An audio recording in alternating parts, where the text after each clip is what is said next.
Hard random hanging out over on the red. And see you later once again. Bardo and Rise both banned away. Nidalee Alstar also taken. So these 4 bans currently are identical from these two sides. Yeah, I mean, I was going to comment on the Rise ban again. I mean, we did see some good Rise games from Kira yesterday, but at the same time, I don't think it's that required. I think, okay, so they have banned the Graves this time, which is very important. Well, they finally make the adaptation. Graves taken away, which does leave a 1 ban here for Hard Random. We'll see what they want to take. And again, with INTZ on the blue side, it feels like, is Echo the obvious ban away, or do they leave it open? I guess we'll have to find out soon, but curious to see what happens there. So if they ban the Echo right here, they're essentially giving Kindred for free. And so they probably should leave both Echo and Kindred up and take one and the other. I think you just ban Echo. Nope. Okay, well, they've left them both up, but I think you should still just ban Echo. I mean, Hard Random, I know the conversation they're having, and that's, you know, oh, well, we won last game against Echo, we don't need to ban it again. But I think if INTZ takes it and puts it in the top lane, they'll have real big issues. But Kindred is actually the first pick for INTZ, so Sol mentioned it. This seems like the most obvious picks that are left open. They don't want to bang one and not get the other one. I'm not sure if this is the right draft, perhaps, but they have to take Echo here, right? Yeah, but then again, Yang did manage to beat Echo in the lane, so just got to see how Yang performs against an Echo. Maybe we could see an Echo mid again, but I don't think we're going to see it from Kira. No. Curious to see what jungle they take now with the top 3 junglers being taken away. I hope it's something along the lines of maybe an Elise. I think Elise could be really strong.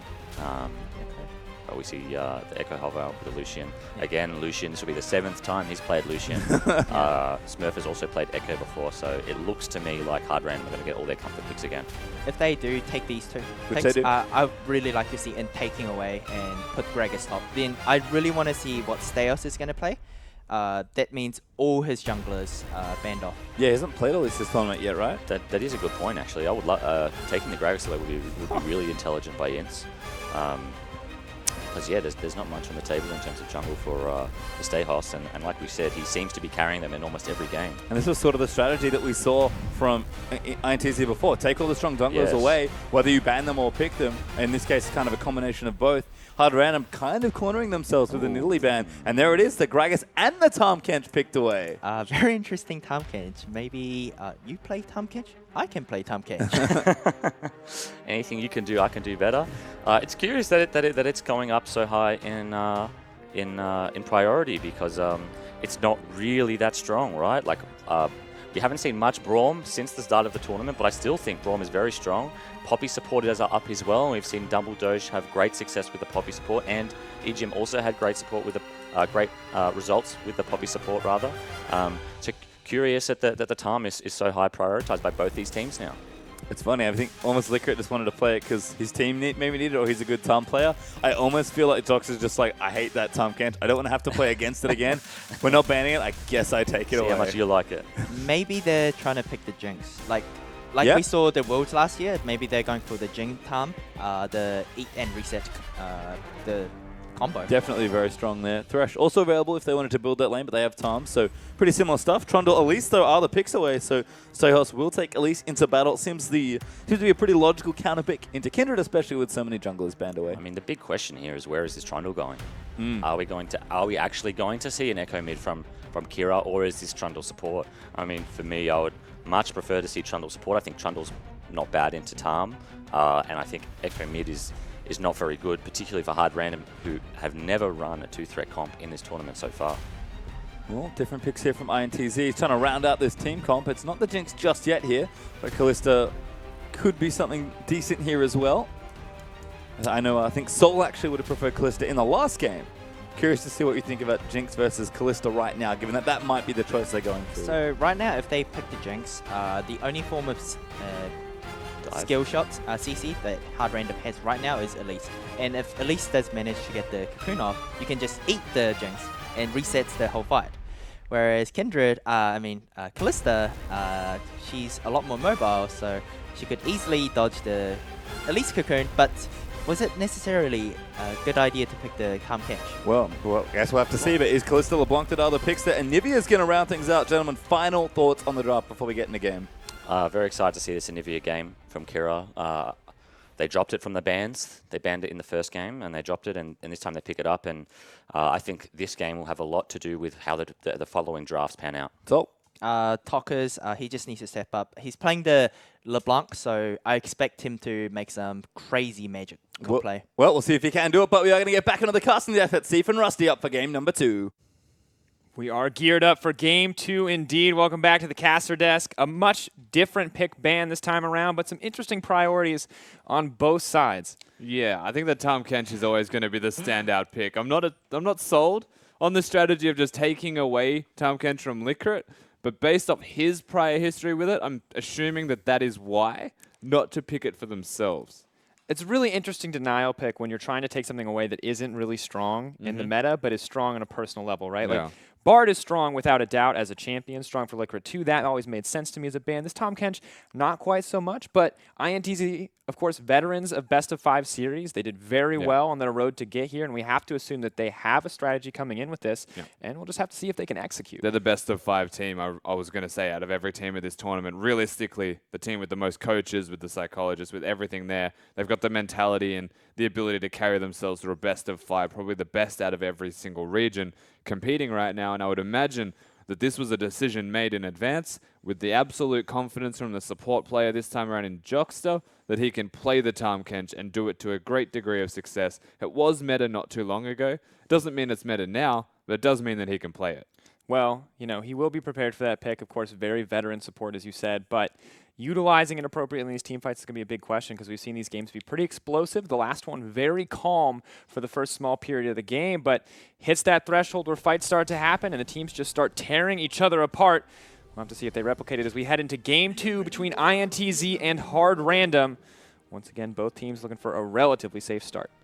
Yeah, everyone's just going to fan out once again. This has been the tournament standard, I will say. Just chilling in 5. It's the 5-finger, I guess, 5-point start. 5 fingers, nice. 5-finger start. I was going to say having a discount for some reason. Just came to mind. I was like, it's a steal. No, yeah, it. Well played. Yang spotting out a little bit of vision there. 5 fingers, returning to the hand, as it would appear. Damn it. Of course, moving forward, Kira ready for this mid lane matchup. Is that the bird's dance? I think that might be the. He does the wave dance. He does the wave. Is that the legendary skin? Did they give him a new dance? Is that a? Oh my god, that has to be like a region appropriate dance or something, right? I own that skin. I feel like the most boosted caster of all time. I should know that that's the dance. Wait, which skin is it? I think it's the Black Frost Anivia. Oh my god, that is okay. That's glorious. Legendary for a reason, I suppose. Moving in, of course, going to set their sights on those early Krugs, hoping to gain an experience advantage. Kira hitting home with that first stun. Not going to have too much follow-up quite yet. Anivia versus LeBlanc is a really odd matchup overall. I'm not sure what to expect out of this one. Is LeBlanc just going to play as aggressive as ever here? LeBlanc in this matchup kind of needs to play aggressive to make any kind of favorable trade. The thing with that is Anivia is the most well-equipped champion to deal with that once you hit the level 6 mark. Up until that level 6, it comes down to dodging the Flash Frost and making plays, and yeah, absolutely it needs to be aggressive from Tokkers. The Ignite says it all, but I still worry for him past the level 5 mark once he ticks over to 6.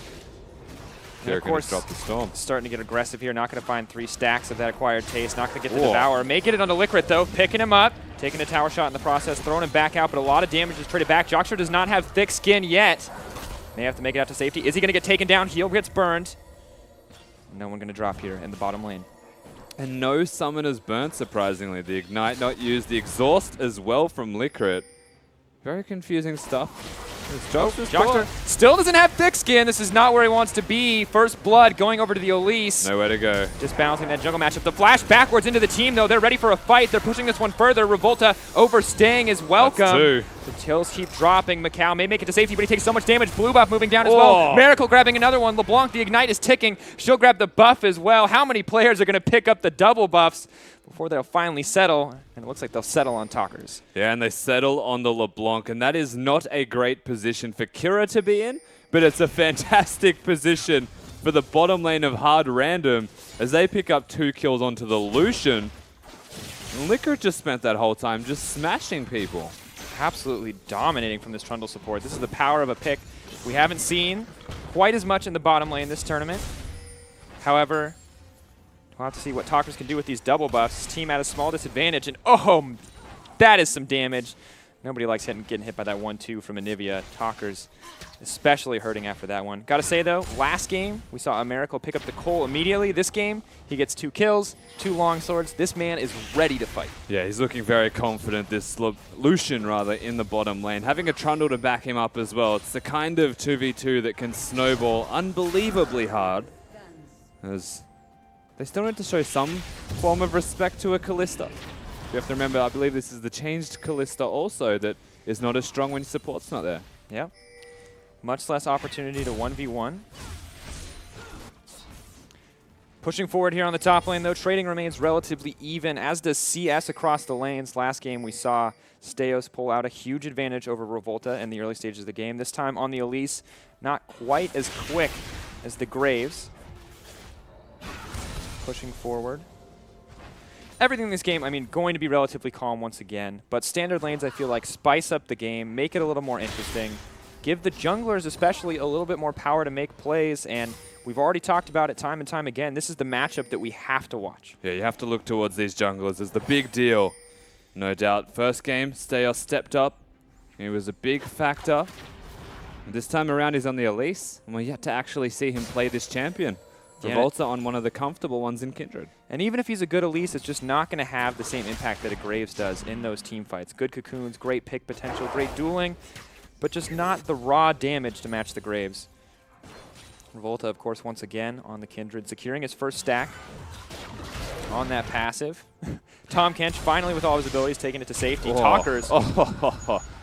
That hardest read I've ever seen. Yeah, that was a hard read, and I believe the E actually was hidden beneath the Q's animation, because that did like 300 damage in one hit. No, Talkers has to be careful here. This is, when you're LeBlanc, you just expect to dominate lanes like this with all this mobility, but Kira clearly unfazed, completely outmaneuvering his opponent. I mean, I'm just completely stunned by this. LeBlanc, though, make it a brief reprieve from that Null Magic Mantle. Picks that one up along with the blasting one. We'll have to see what Kira opts for. Potentially that Rod of Ages. You would imagine the Rod of Ages, yeah. The Athenes is also the defensive route you could go. You can't afford to go tier anymore. It's just the way that it is now as Anivia. Life, Steos heading up to the top lane. Maybe looking to dive out this Gragas. Is still level 5. Convergence comes down. Not a whole lot of options for him to body slam out. Moving in. Finally gets level 6. Instant level up. Instant cast backwards. Yang snapping in, but Smurf, with the snapback on the ultimate, make sure to secure that kill. And the reason that you can pick an Elise and dive a tank top lane with an Echo is because both of you have ways to disengage from the turret, Repel and the Echo ultimate, but both used effectively, and the Echo ultimate successful in doing damage as Kira. Forward, Joxer may have overstayed his welcome. Thick Skin is up and available, but the crit is on the way. Pillar may come out. Miracle looking to duel out the jungler here. Doesn't have the damage quite yet. Kira.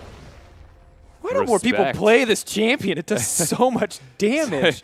This is defined as like the I main one champion buff. Yeah. You know how you just see this Skarner walking around in solo queue and he's killing everybody inside? No one does that much damage. And then you pick it up and it doesn't do anything? Yeah. That's Kira. Absolutely. The man is a complete monster. Getting a CS advantage, coming up to trade there, protecting his own jungle. Have to see if he can keep this up, though. LeBlanc, you know, starting to be more of a threat, a little bit scarier now that she can burst out on level 6, but Kira has not been phased so far whatsoever. No. And you know, credit where it's due, honestly. Everyone's still farming well. The bottom lane, even though it's 2 kills in favor of Miracle, has not worked out for them, and they're actually still in a deficit in terms of farm. The Kalista's doing well. The mid lane, whilst he is taking a lot of damage and we've seen some unfavorable trades, still up by a bit of farm as well.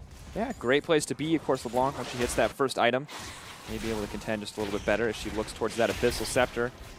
Steos, once again, making an impact on the map despite a different pick. We talked about that dive in the top lane, and the man 1-1-3, only 8 minutes in. Revolta not doing too bad either. Farm a little bit up in favor of the Elise, but Revolta 1-1-1, having some impact as well. Yeah, everybody's doing their part, and Steos in particular, I will say, is the standout right now because as a ganking jungler, that's something that you need to do is they find the remnants of their blue. And of course, this was the big question at the analyst desk was, if he gets forced off these aggressive farm-heavy junglers that come in mid to late game that mostly just want to power farm up, you know, was he going to be able to find an impact in the early game on what picks were available to him? And has his hand on the Elise, and now it's working out really well. Ganking that top lane, picking up his first jungle item, and now looking to pressure somewhere else as well. Yeah, I like the immediate changes as well. Actually, Kira needs to be careful. Moving in, taking a lot of damage. Kira not quite with the burst. Volta flashing in. There's a huge moment of miscommunication from INTZ. Oh, yeah, got it. Good job. Challenging smite. Burning down the last little Guess bit of it's health. here, though. Could be in trouble. Steos does a lot of damage. Has the double up available. Lamb's respite. Not going to come out quite yet, but Steos rips through that health bar. Volta down to about a third. Yeah, Steos has his completed Runic Echo's jungling item in comparison to Revolta, who hasn't actually finished his. So putting in a lot of damage right now, and you would imagine counter-jungling the heck out of him. As you can kind of see it on the minimap happening. And Kira actually getting egged, not a big deal. He did flash though, and so he is very susceptible to repeat offenses from the jungler. And I think what we saw there is the limitations on the Anivia, as Yang and Smurf start to trade back, is that burst damage, that upfront burst damage of the Flash Frost and the rest of her abilities does so much, but her sustained damage, not quite as powerful. Once that combo was burned, she just wasn't able to burn through the rest of LeBlanc's health. Yeah, absolutely. Oh no, red buff. What a disaster. That's actually an Anivia that's not going to get blue buff now and doesn't have mana because you have to expend it all to get to the blue buff. And I believe just hit level 8 as well, so has to wait to hit level 9 before he's going to get that Catalyst proc again. This may force a back that Kira did not want. Absolutely is. Burns through the last little bit of the pool. Knows that he has to retreat now, so bit of a fumble there from Steos. Happens to the best of us in the case of red buff, but shouldn't be too bad. Again, he had enough mana just to clear out the wave, and after he cleared it out, he went back to base. LeBlanc actually not pressuring him during that wave, which would have been a better move. And you can kind of see the map movements. They don't have vision at the blue buff to know that it was taken by Steos, but you watch Kira walk over there and actually take the time to disappear off the map, and you can't help but assume that he's now missing it. You could then be aggressive as such and look to out-trade him. But neither mid lane are really doing well on the mana front. yeah, doing well. I mean, not really itemizing it either. Kira, of course, building towards that Rod of Ages. We'll get a lot more mana in the future, but LeBlanc purely focused on winning out the lane here with that Abyssal Scepter. Steos hoping to use this blue buff, at least one of the few champions who can potentially solo the Rift Herald. Definitely a powerful feature of her kit. Yeah, hit it in the eye. One of the redeeming features when Spiderlings are the ones tanking it. But he's got his assist here, and they get themselves that objective. Quick closeout, 250 gold total to the team, 50 between each member. So small advantage. We'll have to see what they can do with the buff, however. As the culling comes out from Miracle. Trading in every lane, but no one finding a significant advantage at this stage. Steos taking a big chunk of health, though. That was a lot of damage. But it was still the LeBlanc ultimate used by Tockers and no ignite. So, I mean, Kira still has power in that lane. Revolta, of course, more than happy to pick up that dragon, and potentially more important than the dragon buffs, the 5 stacks for his Devourer. Yang and Smurf continue to trade back and forth in the top lane, but there's one more member. Steos is on the way. Great cast to disengage. Don't know if they're going to dive this one out, but Yang is burning down pretty quickly. I think they will. Does have ultimate available. Steos potentially looking to get in. Has Repel jumping in to secure the kill, and they're going to grab it. Great dive once again from the side of Hard Random. Yeah, and we said it the first time they dove the Gragas. It's an Echo and it's an Elise. Like, both of these champions have ways to get out of the turret and stop taking the aggro. Change the aggro even towards minions where possible. And that's the second time now that we've seen the Gragas go down.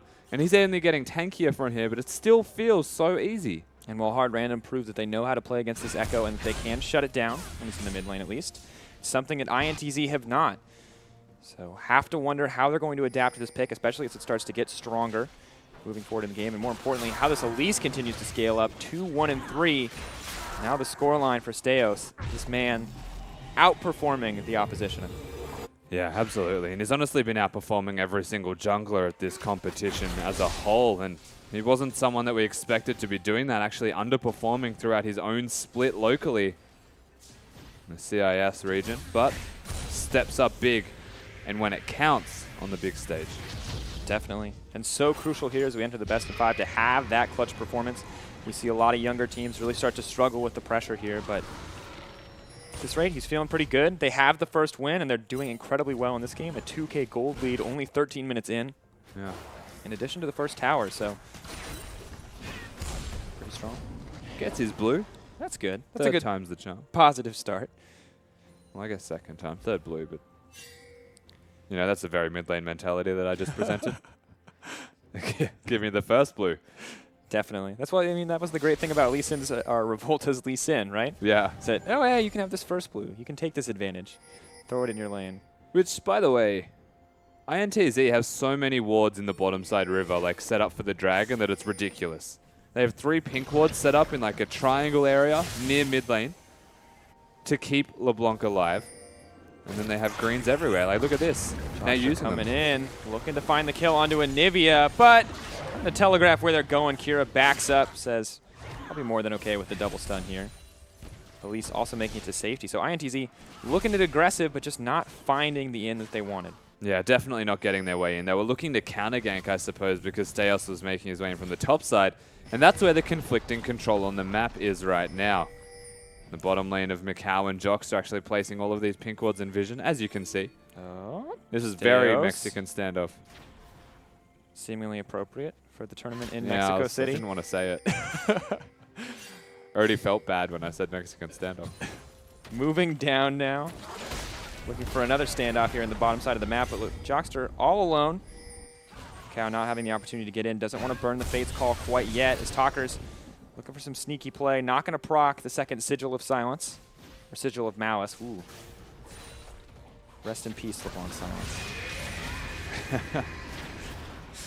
Yeah, no, that's good. Yeah, I'm glad thank it's God. gone, yeah. I remember when I was like, yeah, there's no way LeBlanc's good anymore. Yeah, LeBlanc's still good. And Absolutely. horrifying to lane against. Thank They didn't God. change the damage, they only got rid of the silence. And believe it or not, the silence was not necessary because the damage was already too high. Rough champion to lane against, and despite the kill going over to Talkers, they're obviously doing quite well here. Oh, that's the stun gone. Oh, wall goes down as well. Kira trying to Wow. flash out. Does he have egg? Yeah. He does. Will be safe overall. Not even going to burn the egg there, but does get the flash. Yeah, so they still get the summoner. Revolta wasn't even really a factor in that at all. Just sitting on the side. If Kira were to fight him, though. And Steos is down here. Now on the bottom lane, they may have to use the Fate's Call. They have 2 tools to save each other, however. Pretty rough lane to gank. Spiderling blocked out by the Tom Kench. Nothing gained. Yeah, both of these teams, again, the Tom Kench would disengage, the Trundle would disengage. It's not easy to get your way in, even the Kalista. These junglers have to do a lot of work to get anything done at all. Or they just hit each other. That Volta works. appears to be ready for a fight here as Talkers is moving in. Maybe hoping to find the stun. Talkers now coming down. Jockster there as well, but at least just going to throw out a bit of poke damage, make the most of those runic echoes. Now let's pick up the Scuttle Crab as Volta continues to scale up, hitting the 20 stack mark as he clears out that crab. So well on the way to picking up that Sated Devourer. Sokka's in absolute control, though. This is the scary thing. The only real flip side problem that INTZ have to deal with is Smurf. They've already gifted him a 1-0-1 start from ganks by this Elise. Yeah, and it's the difference between that completed Iceborne Gauntlet. Although Gragas does. Oh, are they looking to dive? Interesting. Here comes Revolta from the backside. Low health bars. TP coming in onto the minion. TP responded with as well. Are they going to find it? Yang mostly backing off. Maybe just the exchange of cooldowns, but Elise in the meantime is picking up the Rift Herald. No one diving quite yet, but there's some fighting. Kindred and Echo just kind of saying hello. Moving forward, backing off, and it looks like INTZ will brute force down that tower in their favor, making it their first of the game. Yeah, and you have to remember Rift Herald now actually hanging out in mid lane. LeBlanc's wave clear is risky, so they need to send more people there, and that's why this took a while to go down naturally. Yep, Kindred on the way to help in the mid lane. Steos not going to find the stun. Great snapback on the distortion. Going up in the air. Doesn't actually save Elise, unfortunately. Those tethered abilities, so strong against things like Repel. Yeah, thankfully just stopping the follow-up damage. Moving in, though. Leclerc could be potentially caught out. Tom Kench is on the way, coming into the back half of the fight. That's a double stun coming in from Smurf. The triple stun? No. Snaps back. Lamb's Respite goes down to save the team. So many cooldowns burned, but everyone backing off instantly. Yeah, and just a total recall and disengage here from Hard Random in particular. Kira's been like wanting to go back for quite some time. Actually, they pushed them off the dragon. the numbers game. Back at it again. Working out well here. Oh, no! Hard random. Oh. That was so close. Yep. Damn Stayhost back at it again with the Dragons. Oh, man. Mid lane. You gotta sneak them in. You gotta, Yeah, you gotta sneak that them was in. sneaky, man. Moving up, Jockster. This buff from the Rift Herald, often underappreciated, but working out so well. Jockster looking for a snack. It may have bit off a little bit more than he could chew here. As he moves forward, the rest of the team starting to commit. Smurf potentially in trouble. Does not have that ultimate after the last fight, but TP used by Kira.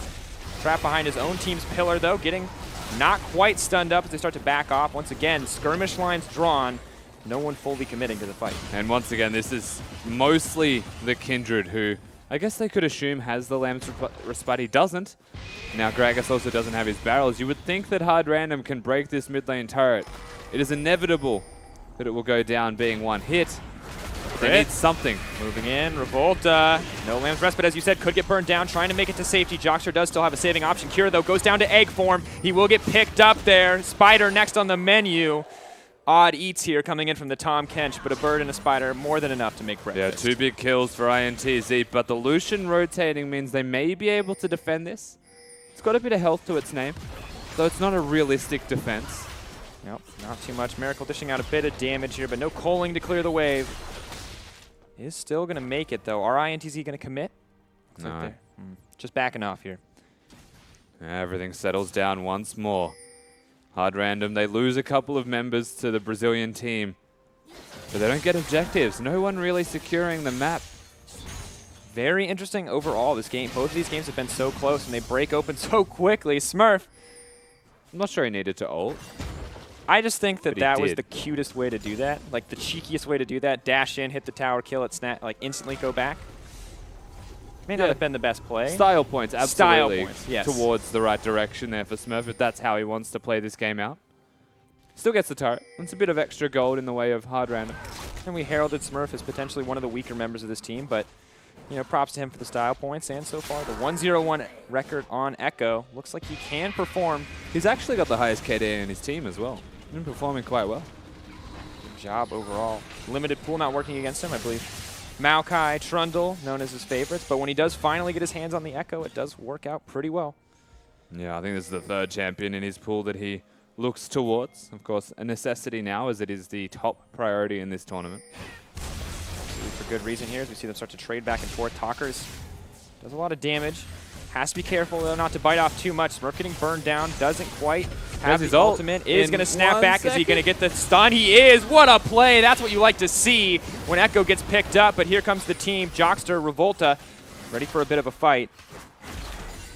That was fantastic by Smurf. There's no other way to describe it. He didn't even have the ultimate. It was 3 seconds on cooldown, and he times it with the parallel convergence. So as it's up, he hits the ult, he hits the stun, and just destroys Talkers. There's no other way to explain it. Looking for another fight, though. Revolta opting to go in here. Jockster, the gray health, not triggering quite yet. As Smurf looks to take the bottom lane tower. INTZ on the back foot. Hard Random try to disengage. Smurf grabbing a tower. Smurf playing out of his mind this game. You're right. That moment, that play, that's the Echo dream. Every time you pick Echo, you want the ult into stun. It's the perfect Echo. That is legitimately the Echo Dream. You're right. Yeah. He hit it. Completely. Gonna have to use Devour to save the teammate there. Moving in, stun going down. Ooh, good sidestep on Macau, but suddenly Talkers is on the wrong side of that wall. Looking for another fight, but may have overstayed their welcome. Tower dropping. Well, the steady Gragas- advantage is going. Great flank. Lacrit suddenly locked up and knocked out. TP on the backside, though. Here comes Echo. So many low health members getting stunned up. Snared eventually by the LeBlanc. Revolta saved by the Tom Kench. The note button. Absolutely everything in that skirmish. They do still need to recall. That's a lot of members, and this is most likely going to be a tower in the top lane due to that fact. It needs to be on the Blanc to wave clear, but that's risky. So rough here for Talkers. Trying to make it out. Great play, but still, Smurf is just too tanky. And between the Echo, the Elise, and the Lucian, they have so much tower taking pressure. Yeah, and they still get that turret, so small advantages have become a big deal here. Hard Random have actually put themselves sizably in the gold lead, and that's mostly through turrets taken around the map. It's really hard to see the mid lane turret. And yesterday we praised INTZ as one of the smarter teams in the tournament, the more macro-focused team. But today they are falling behind as Hard Random seems to get advantages everywhere, outplaying both mechanically and in terms of map play. It feels like a holistic victory so far. Lots of positional errors, though. They're getting caught out of position a fair bit. They're actually running the risk of dying multiple times, but it feels like they've got the right idea, and they've just got the mechanics to carry that idea through. And these mistakes are hidden by the same mechanics that are getting them ahead in the first place. Yeah, very good performance. Despite Talkers and INTZ, individual members doing very well, but just not quite able to execute in those clutch moments. So both teams potentially picking good fights, but I think Hard Random just out-executing here. Yeah, absolutely. When it comes to the crunch, the CIS region has been stepping up, but the game's definitely not over yet. Considering it's a Tahm-Kench Kalista combo, the damage and the ability to save one another should be able to help them out in these sieges. Yeah, now moving to look for the turret. The Elise does so much damage, though, and is onto the Macau. We're trying to follow too much because the action is absolutely everywhere. Lamb's Respite going down. Smurf potentially in trouble. It's going to pop out, but too many members are too low. Stejos looking for another kill with the rest of the team as he grabs one. Lucian will grab the second. And INTZ getting absolutely destroyed in that exchange. Yeah, 2 extra kills now on the board, and that is the bottom lane secured. No save is going to help them out that much. Volta's actually going to get really low here. He takes this down. His base is dying at the same time. Actually, he might even... Nah, he'll get it. Surely. And Nivea pushing up those waves. Greg is potentially looking to get something else. Quick phase dive to dodge the body slam, and that means the inhibitor tower will drop. Volta getting the consolation prize of the Dragon. The second buff, not going to be too impactful, but has to find something.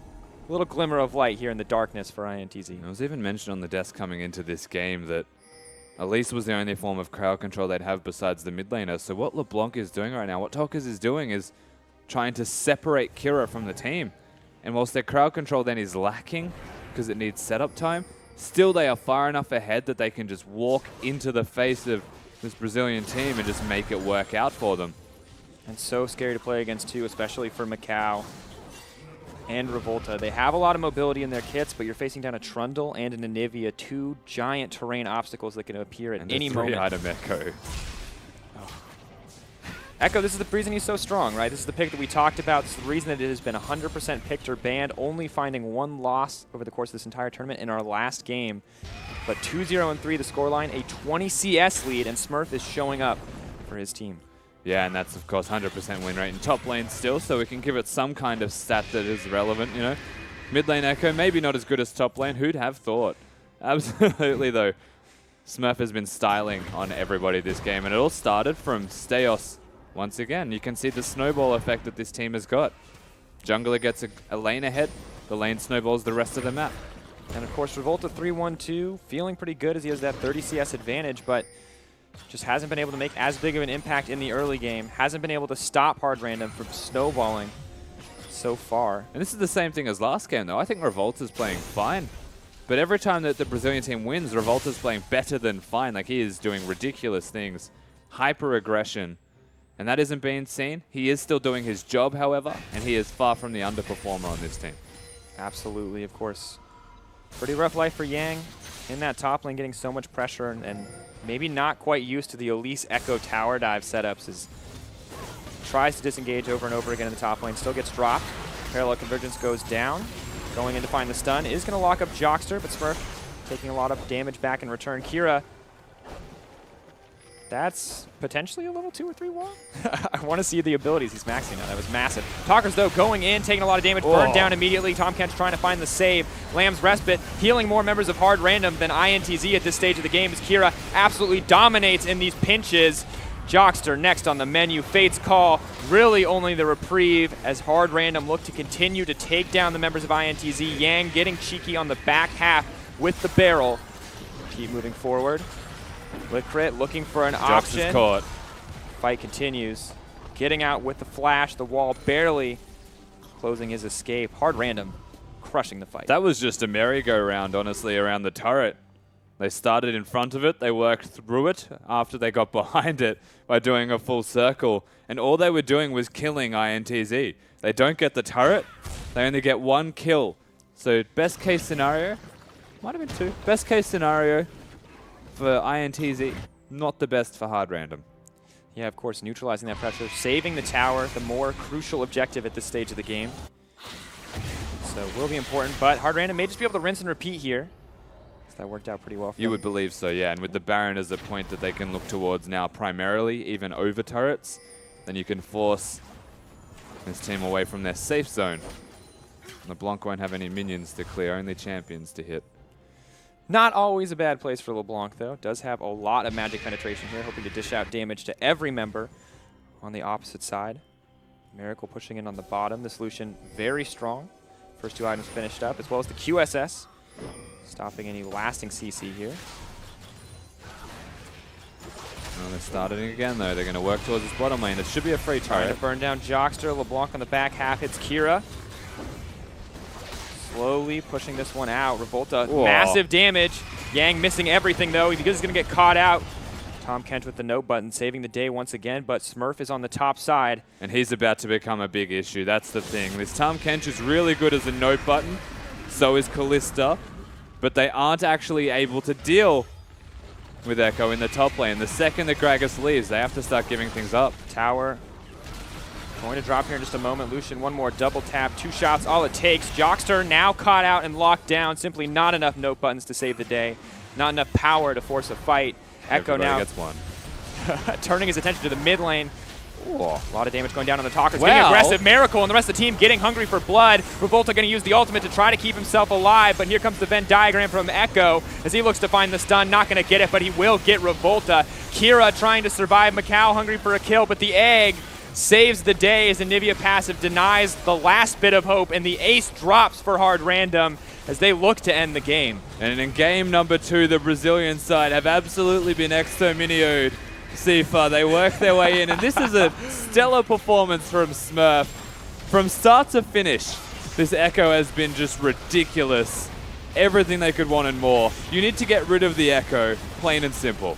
Hard random poised to take the series 3-0 as they dominate game 2. INTZ with their backs against the wall, with their Nexus dropping, have to find hope, have to find an opportunity to turn this around, because that was a crazy, dominating performance, and now we know why Echo is banned every game. I think it's a pretty simple concept, though, for the Brazilian team this time around.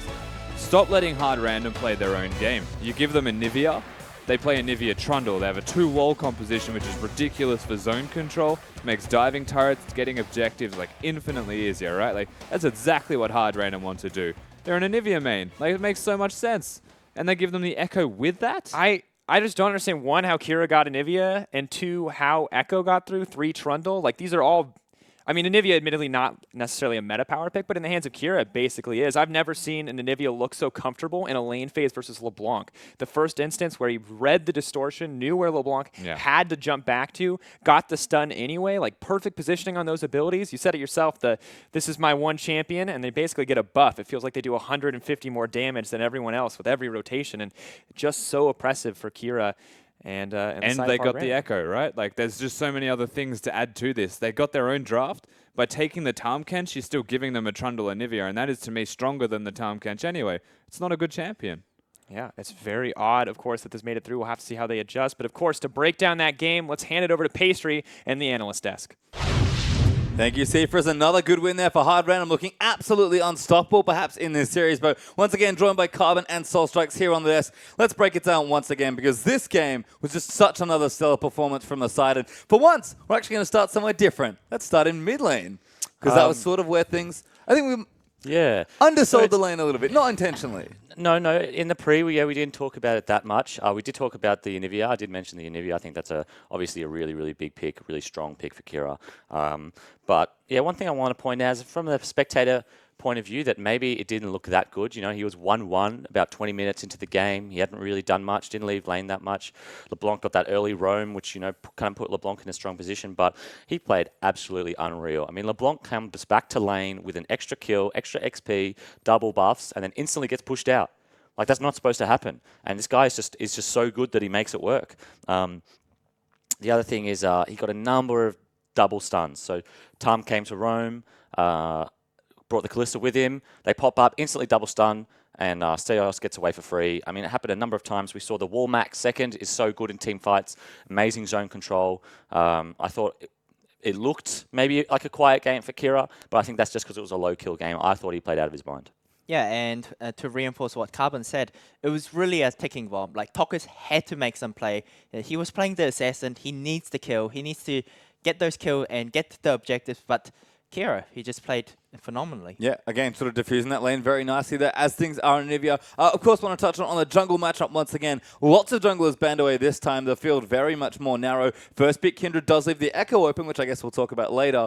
But Elise, something I don't think we've seen from Steos just yet. We were wondering, can he even play these ganking-style junglers? Elise does have some favorable things into Kindred. We thought Revolta might run over this game, and once again, PvP looking too good. I mean, we asked the question, you know, does he have the champion pool? We've seen Graves every single game so far, and is he really that good at something else? I mean, he did buy 3 red pots again. No idea why. At least another champion who takes 0 damage in the jungle, but they did win the early skirmish, so maybe he knows something that I don't. Maybe I'll start doing it. I don't know. But look, another strong performance by him. I loved his item build. He recognized that he was strong, went straight for that Rylai's for the carry potential. I thought that was fantastic. Kindred, Elise, I kind of give, we were talking about it backstage, I kind of give it like a 70-30 matchup in Kindred's favor, but somehow he made it work. Yeah, and Elise managed to got 2 successful ganks at top. He managed to get the Echo rolling, and Gragas was left alone. Hey, what's my Kindred doing? Are you taking the Dragon? Are you counter-jungling him? Not really. Elise was actually ahead in jungle farm, like really early into the game. Yeah, for most of the game, I think Kindred only really picked it up by the 25-minute mark, where she did have a 30 CS lead, and like I was saying before, you know, smaller CS leads in the jungle mean more because the creeps are worth more. But, I mean, only having a 30 CS lead at 25 minutes where actually she was behind in farm against an Elise for most of the game, it's not like Revolta's playing bad. It's just that Stayhost is playing so well. Yeah, it seems like he's really just on form here. And so the rest of Hive Random will see how they match up in what could be their final game here. Don't go too far. Game 3 of the semifinals coming right up.